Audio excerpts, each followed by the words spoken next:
Her name was Alara, but no one in the quiet town of Willow Creek knew that.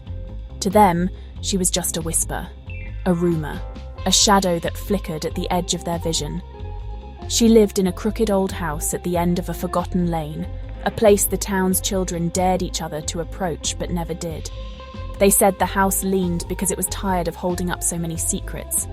Alara had a secret, all right, a dark and terrible secret that she kept locked away, not in a dusty attic or a creaky basement, but deep within herself.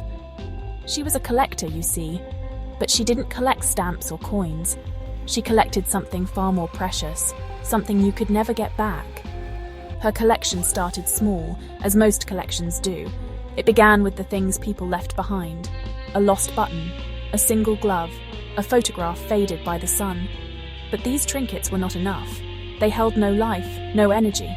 Alara craved something more. She wanted the spark, the light, the very thing that made a person who they were. So she started walking the streets of Willow Creek late at night, when the moon was a sliver in the sky and the world was asleep.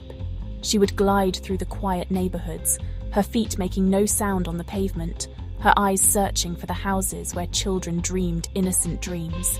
She was a thief, the worst kind of thief. She was coming to steal their souls. Why did she do it? Maybe she was lonely. Maybe her own soul felt so cold and empty that she needed the warmth of others to feel anything at all. Or maybe she was just cruel. Some people are like that. They see happiness and want to snatch it away, to bottle it up for themselves. Alara would stand outside a child's window, her face pale in the moonlight, and she would whisper. She would whisper ancient, forbidden words, words that unravelled the very fabric of a person's being. The words would slither through the cracks in the window frame, coil around the sleeping child, and gently, so very gently, pull their soul right out of their body. She kept them in little glass jars, lined up on shelves in her dusty living room. Each jar glowed with a soft, pulsing light, a tiny, captured star. There was Timmy's soul, bright and energetic, buzzing like a trapped firefly. There was Lily's soul, calm and blue, swirling like a gentle melody. She had dozens of them.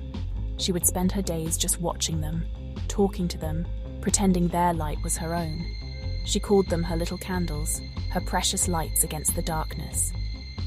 But outside her crooked house, in the town of Willow Creek, a different kind of darkness was beginning to fall. A darkness that left children with open eyes, but empty hearts. It started with Leo Miller. One morning, he just wouldn't get out of bed. His mother called his name, tickled his feet, even tried to tempt him with his favourite pancakes. But Leo just stared at the ceiling. His eyes were open, but it was like no one was home. He didn't smile. He didn't frown. He didn't speak. He was just there, a shell. His parents took him to every doctor in the county, but they all said the same thing. Physically, he was perfectly healthy. They couldn't explain why the bright, bubbly boy who loved to tell jokes was suddenly as quiet and still as a porcelain doll. His laughter was gone. It had vanished in the middle of the night. Soon it wasn't just Leo. The strange silence began to spread. Sarah Jenkins, who used to sing at the top of her lungs, now sat silently on the porch swing, moving only when pushed. Mark Peterson, the star of the Little League team, dropped his bat in the middle of a game and just walked off the field, his face a complete blank. Panic started to creep through the parents of Willow Creek like a thick fog. They held their children tighter at night. They locked the windows and double-checked the doors. They whispered in hushed tones over the phone, sharing stories of their once vibrant kids who were now just empty vessels. The town's cheerful sounds were disappearing, replaced by an unsettling quiet. The children themselves were the most terrifying part. They would sit in their classrooms, staring straight ahead. They didn't play, they didn't fight, they didn't cry, they simply existed. Their eyes, once full of mischief and wonder, were now dull and vacant, like windows on an abandoned house. Teachers tried everything to engage them: colourful puppets, loud music, exciting stories. But nothing worked. It was like trying to get a reaction from a statue. The children would eat when food was placed in front of them and walk where they were led, but the spark, the essence of who they were, was gone. It was a silent plague, stealing the very heart of the town. Fear became the new normal in Willow Creek. Parents started keeping their children home from school. Playgrounds, once filled with the sounds of shouting and laughter, stood empty and still. The swings creaked eerily in the wind, and the slide was slick with morning dew, unused.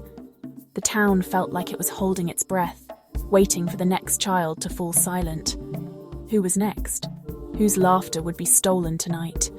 The families were trapped in a nightmare they couldn't wake up from, watching their beloved children fade away before their very eyes, leaving behind nothing but a hollow echo of the person they used to be. The soul thief was getting bolder, and her collection was growing. The silence was the worst part. Before, the Willow Creek playground was a symphony of happy noises. The squeak of the swings, the thud of the merry-go-round, the joyful screams of children playing tag. Now an unnatural hush had fallen over it. The only sound was the lonely whisper of the wind blowing through the empty equipment. Mayor Thompson walked through the deserted park one afternoon, his footsteps echoing on the wood chips. He saw the swing set where his own daughter Emily used to spend hours, trying to touch the sky with her toes. Now, Emily sat at home, staring at a wall, her bright spirit extinguished like a snuffed-out candle. The emptiness of the playground was a mirror of the emptiness in his daughter's eyes. This wasn't a normal sickness. The magical community, which existed in secret alongside the non-magical world, started to notice. Healers and empaths who lived in and around Willow Creek felt a strange void. It was like a growing black hole in the town's spiritual energy. Children brought to magical healers showed no signs of curses or magical maladies. Their life force was simply diminished. It was faint, like a distant radio signal. An old wizard named Master Theron, a respected member of the Magical Council, felt the disturbance all the way from his tower miles away. He described it as a chorus of silent screams, a profound and unsettling absence of joy where there should have been an abundance of it. The initial reports were dismissed by some in the Ministry of Magical Affairs. Children go through phases, they argued, but the reports kept coming, and they were all disturbingly similar. Child after child, losing their personality, their emotions, their very essence overnight. It was when a dozen cases were reported in a single week that the ministry knew they were dealing with something sinister. This wasn't a phase, it was an attack. A subtle, insidious attack that left no physical marks but caused a wound far deeper than any curse. Someone, or something, was harvesting the souls of children, and the ministry had to find out who. The magical world began to buzz with fear and speculation. Was it a rogue demon? A new, unknown magical plague? Or was it something far more personal? The ministry dispatched its best investigators, the Auras, to look into the matter. They were the magical world's law enforcement, trained to deal with the darkest of arts. They arrived in Willow Creek under the guise of child psychologists and grief counsellors, moving carefully so as not to alarm the non-magical residents. Their true mission was much darker: to hunt for a predator who fed on the very light of childhood, a thief who was leaving a trail of empty shells in their wake. The hunt for the soul thief had begun. The Auras, led by a stern and sharp-eyed witch named Captain Valerius, set up their base in the abandoned Willow Creek Library. They spread magical maps across the dusty tables, maps that didn't show streets but flows of magical energy. In the centre of the map, right over Willow Creek, was a dark, swirling vortex. The energy of the town was being drained, pulled toward a single point. Valerius traced the lines with her finger. They all converged on one location, a crooked old house at the end of a forgotten lane. The place felt wrong, even on the map. It pulsed with a cold, greedy magic that made the hair on her arms stand up. That night, Valerius and her team prepared for surveillance. They cloaked themselves in invisibility spells, becoming little more than shimmers in the humid night air. They positioned themselves in the overgrown trees and shadowy corners surrounding Elara's house. For hours, nothing happened. The house was dark and silent, looking more derelict than dangerous. One of the younger Auras began to think they had made a mistake, but Valerius was patient. She had hunted dark wizards for decades, and she knew that true evil often wore a mask of stillness. She watched the house, her senses on high alert, waiting for the monster to show its face. Just after midnight, the front door creaked open. A figure emerged, so silent and graceful that she seemed to float rather than walk. It was Alara. She was wrapped in a dark cloak, her face hidden in shadow. But the auras could feel the chilling aura that surrounded her. She moved without a sound, gliding down the lane and into the sleeping town. The auras followed, their own movements masked by silencing charms. They watched as she stopped outside the home of a young boy named Sam, a new name on their list of potential victims. They watched in horror as she raised her hands toward the upstairs window. A faint, silvery mist began to seep from the window frame, coalescing in Alara's hands. It was a soul, pure and bright, struggling weakly like a captured bird. Valerius had to restrain her team from intervening immediately.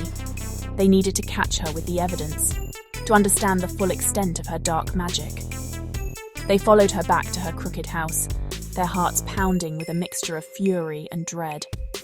They watched as she entered her home, carrying the stolen light. They now had their proof.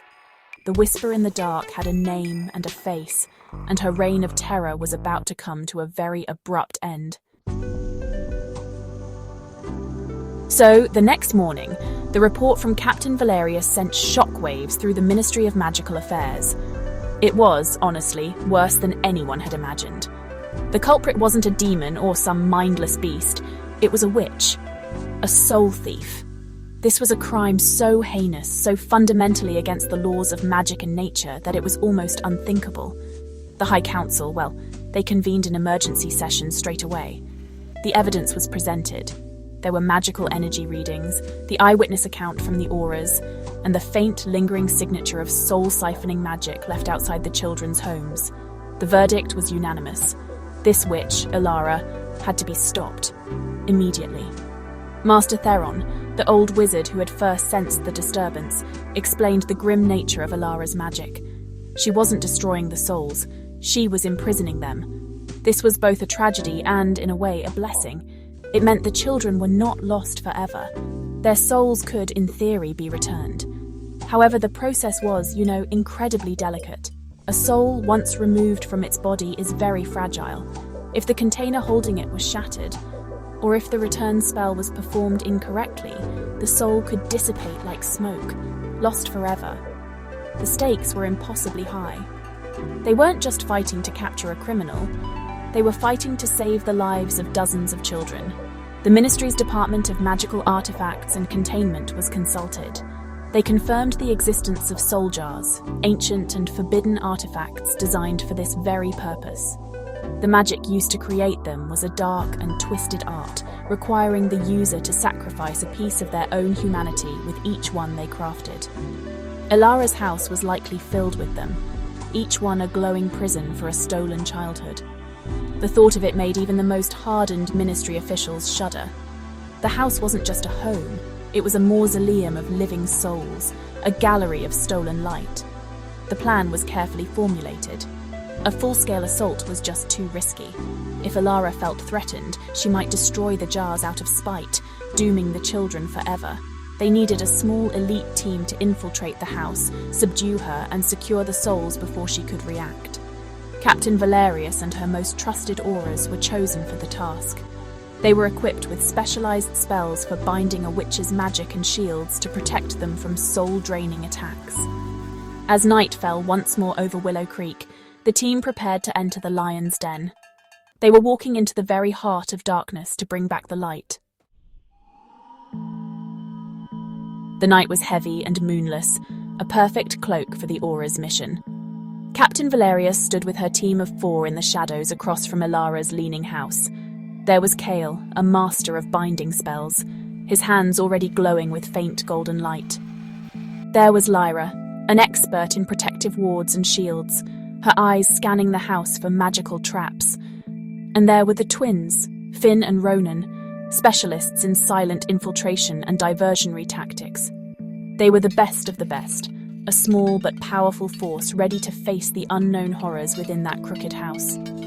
Every member knew the risks. They were not just facing a dark witch, they were facing the architect of a town's living nightmare. Valerius gave the signal, a silent gesture in the dark. The twins, Finn and Ronan, moved first. They were like ghosts, melting into the shadows and reappearing at the back of the house. With a series of complex hand movements, they dismantled the magical wards on the back door, peeling them away layer by layer like the skin of an onion. There was no sound, not even the click of the lock. The door swung open into a pitch-black hallway. The air that drifted out was cold and smelled of dust and something else, something like ozone and deep sadness. The way was clear. The rest of the team followed, stepping from the world they knew into the lair of the soul thief. Inside, the house was a labyrinth of clutter and shadows. Moonlight struggled to pierce the grimy windows, casting long, eerie shapes across the floor. The silence here was different from the silence of the town. It was heavy, oppressive, and filled with the faint, unheard cries of the captured souls. As they moved deeper into the house, they saw them.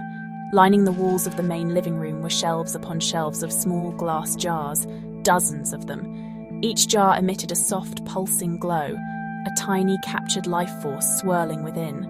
Some glowed with fiery orange energy, others with a calm, serene blue. It was a beautiful and sickening sight. Suddenly a floorboard creaked upstairs. Ilara was home, and she knew she had visitors. "I was wondering when you'd show up," a voice echoed from the darkness at the top of the stairs. It was a voice that was both soft and sharp, like broken glass. "Come to see my collection? They are beautiful, aren't they? So much brighter than the drab world outside." Captain Valerius signaled her team to take their positions. The time for stealth was over. The confrontation was about to begin. They had found the monster. Now they had to cage it without shattering the precious lives she held in her hands. Ilara descended the stairs, not with a weapon in hand, but with a smug, chilling smile on her face. She was a woman who looked ordinary, which made her actions all the more monstrous. Her eyes, however, were anything but ordinary. They glittered with a cold, predatory light. "You're the Ministry's little soldiers, I presume," she said, her voice dripping with disdain. "Come to take my lights away? You don't understand. I'm not hurting them. I'm preserving them, keeping them safe from the disappointments of the world." As she spoke, the jars on the shelves began to glow brighter, pulsing in time with her words, their energy feeding her own. "You're a thief and a monster," Captain Valerius said, her voice steady and firm. Her wand was pointed directly at Ilara's heart. "You've stolen their futures, their joy. This ends now." But Ilara just laughed, a sound that was hollow and cruel. "It ends when I say it ends," she shrieked, and with a flick of her wrist, she sent a wave of dark energy surging toward them. Lyra was ready. A shimmering shield of blue light erupted in front of the team, absorbing the attack with a deafening crackle. While the shield held, Kale began to chant his binding spell, golden ropes of light starting to snake across the floor toward Ilara. The fight was fast and brutal. Ilara was powerful, fueled by the stolen energy of the souls. She hurled curses made of shadow and fear, forcing the auras to dodge and weave between the cluttered furniture. Finn and Ronan worked in perfect sync, creating illusions to distract her, flickering images of auras appearing behind her, making her turn and waste her energy on phantoms. All the while, the jars of souls pulsed violently, their light flickering as if in pain. The house groaned around them, the very walls seeming to twist under the strain of the magical battle. The auras had to be careful. One stray spell could hit the shelves and shatter the jars, a loss they could not afford. It was Kale's binding spell that turned the tide. As Ilara was distracted by one of Ronan's illusions, the golden ropes of light shot up from the floor, wrapping around her arms and legs. She screamed in fury, struggling against the magical bonds, but they held fast, tightening with every move she made. She fell to her knees, her power suppressed. The pulsing light from the jars immediately calmed, returning to a gentle, steady glow.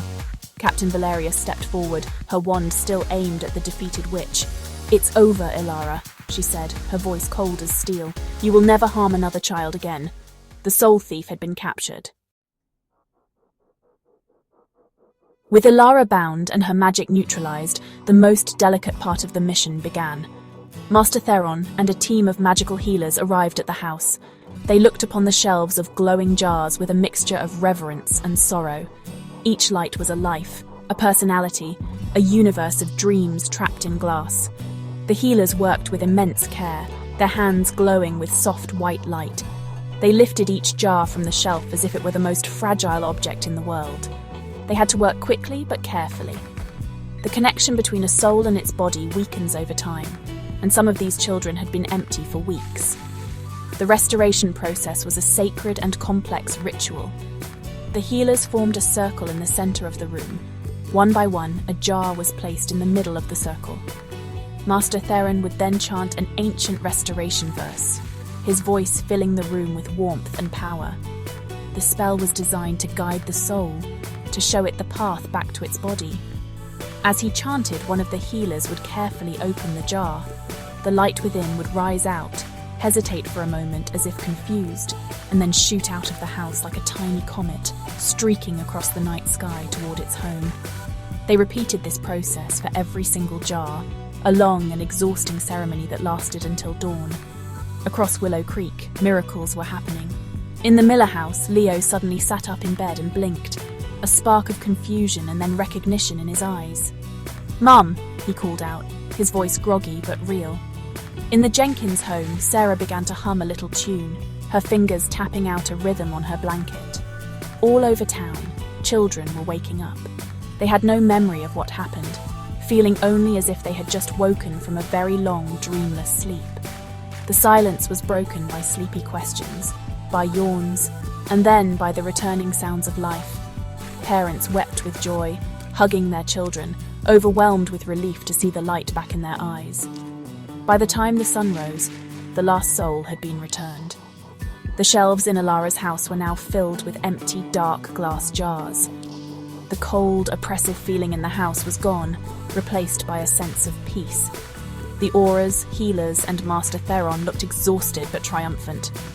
They had faced a terrible darkness and had successfully brought the light back to Willow Creek. The children were safe. The town could begin to heal. But one final piece of justice remained to be delivered. The fate of the soul thief herself, the woman who had caused so much pain, still needed to be decided. Ilara was taken to a secret, high-security facility run by the Ministry, a place reserved for the most dangerous criminals in the magical world. There would be no trial in the traditional sense. Her crime was absolute, witnessed by auras and proven by the very nature of her dark magic. The High Council of Magic convened not to determine her guilt, but to decide her punishment. Some argued for life imprisonment, others for the Dementor's kiss. But Master Theron proposed something else, something fitting, something that would serve as a permanent warning to any who might ever consider the dark art of soul-stealing. Her punishment was to be the same as her crime. She who had stolen souls would have her own soul taken from her, but it would not be placed in a simple glass jar. The Ministry's enchanters forged a special container, a sphere of unbreakable crystal filled with magically potent salt water. Salt water, as ancient magic dictates, is a powerful purifying agent, but it is also an eternal prison for a disembodied spirit. It prevents the soul from finding peace, from moving on, and from ever reconnecting with any source of magic or life.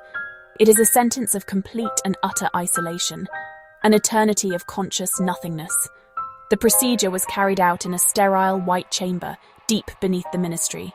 Ilara watched, her face a mask of defiant hatred, as the enchanters performed the reverse of her own wicked spell. They whispered the ancient words, but these were words of justice, not theft. A silvery mist was pulled from her body. It was her soul.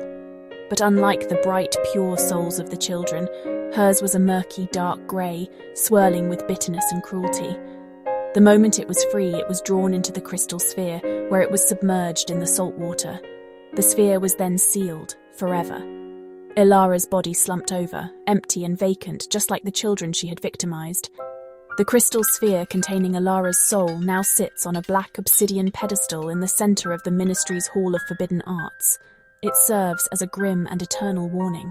Sometimes, late at night, when the Ministry is quiet, Guards say you can see the grey mist inside swirling violently, as if screaming without a voice. Her punishment is a chilling lesson for all.